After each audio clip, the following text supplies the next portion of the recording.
The Labour leader Ed Miliband has admitted that his plans to boost growth with a VAT cut would mean a temporary rise in government borrowing.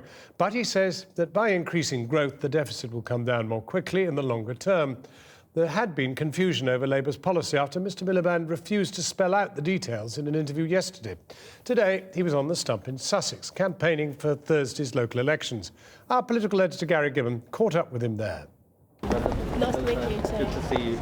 Crawley is one of the south of England towns where results after Thursday's elections will be raked over in fine detail. Can Ed Miliband pick up support here in the south, as Labour did under Tony Blair? And as you will see, we are doing political meetings in a different way. He wants to be Prime Minister. Oh, does he? Of Crawley? No, Prime Minister of the country. Oh, Jesus. Now, here's my point to you. The Labour leader's pitch is he understands the difficulties of stagnant pay and rising bills. And he's heard the criticism from seats like Crawley that used to elect a Labour MP. We didn't get it right in immigration when we were in government, the last Labour government. Ed Miliband's saying he'd be tough on immigration, the Labour leader. No, I don't believe it. No. Why not? I just don't. For me at the moment it's a toss-up between Labour and I'm considering UKIP. Just between the two of them, David Cameron and Ed Miliband on welfare, who would you trust? David. And why is that? Purely because they get too much. Please vote Labour for West Sussex County Council and help me elect a Labour government. Thank you very much. Most of the elections on Thursday take place in Conservative areas, but Labour's bound to pick up a few hundred council seats because the last time they contested them was in 2009, when Labour had one of its most abysmal electoral outings. I caught up with Ed Miliband just after his turn in the square here to ask him whether, despite that, he was in the right place with the British people to win a general election. And what about that interview yesterday, when he wouldn't say borrowing under Labour would, in the short term at least, go up?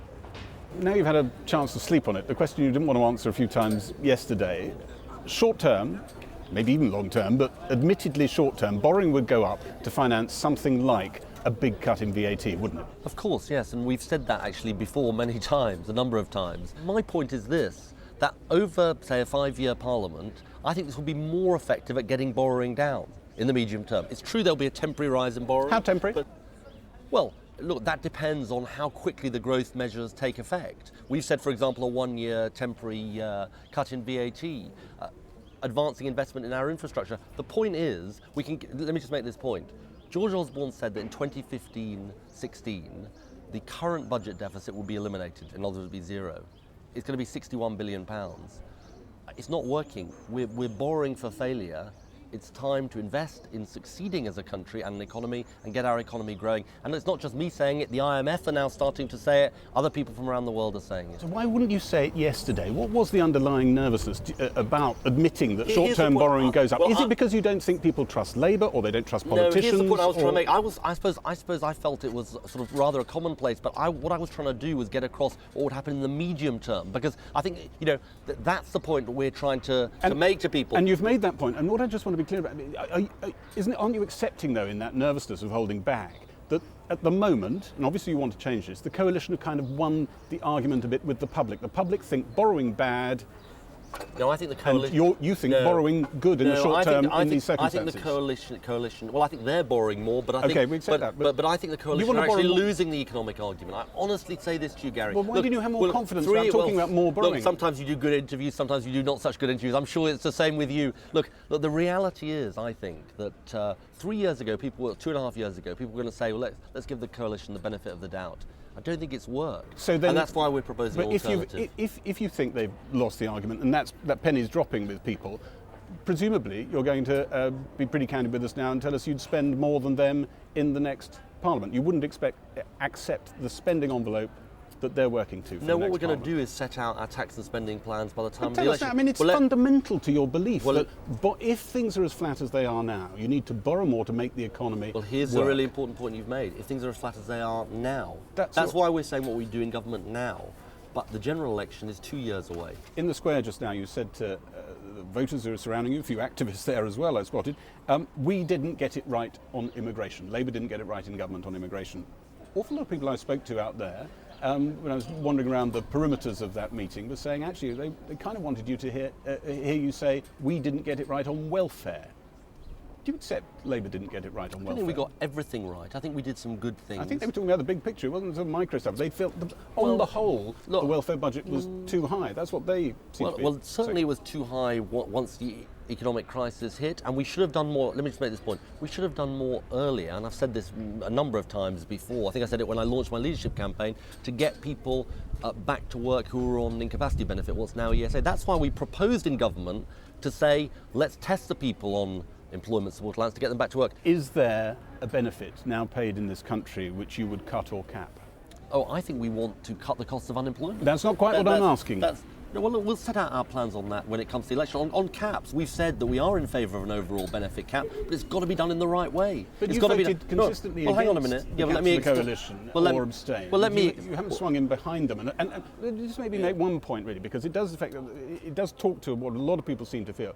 That cap that the coalition have come up with, the £26,000 cap, seems to be the most popular policy ever devised in this country. I mean, it has an enormous following out Is it there in going the to work, country. though? That's the question. I Is it going to think- work? Can we I park don't- that for a second? Because Well, we could no, I say don't whether think it we is should- actually... What does it tell you about the British people that they like the sound of it, even if you could argue perhaps that it's not significant or it's not going to well, I'm not going any to. savings? Okay, but what does it tell you about where the British people No, are but on here's welfare? my view. Let me answer your question directly. I'm not the guy who's going to say, let's park whether it's going to work. Let's park whether it's the right thing. I'm going to stand up for what I think is the right thing. That's why we say, yes, we are in favour of a benefit cap, but it's got to be done in the right way. Housing costs, the housing benefit system, always takes account of where you live. Let's have welfare reform, but let's have welfare reform that works. And that is what a Labour government will be doing. But you think the rates at which benefits are paid at the moment are more or less right, or a bit too tight, that you wouldn't cut them? I think the biggest issue we face in this country is a benefit bill being driven up by economic failure. I'll take that as a yes. No, right? that's not. Well, what is it, yes or no? Is it what I'm saying is obviously. You think the rates are about right? No, but you've got to and the government cater. doesn't. You've got to cater your benefits, the level of benefits, to the circumstances you face. It goes back to what I said before about spending. But the key thing, why is it that despite all the cuts, despite all the rhetoric, the welfare bill is going up under this government? It's not because they're not making benefits less generous. They are making them less generous. It's because of this fact. It's because they're not getting the economy right. And that is the biggest driver of the welfare bill. You said of Nick Clegg once, you were asked, you wouldn't work with Nick Clegg. You said, that's right, yes. Pretty emphatic. Is that still your position? I think, as I recall, I said it's very difficult to work with him. Why? Let me. I've got the words here. You wouldn't work with Nick Clegg. That's right, yes. Let me explain why. Sounds like you've shifted. No, I haven't. Let me explain why. He's been Deputy Prime Minister in a government taking this country in totally the wrong direction. That remains my view. But let me make this point to you.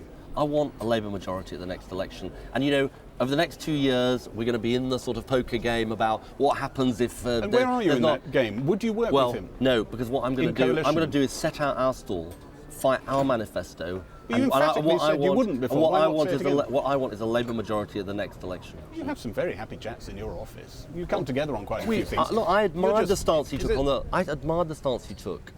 the Leveson, on the press regulation issue.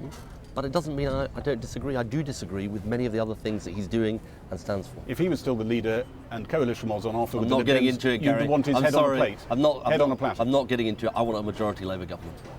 Thank you very much indeed.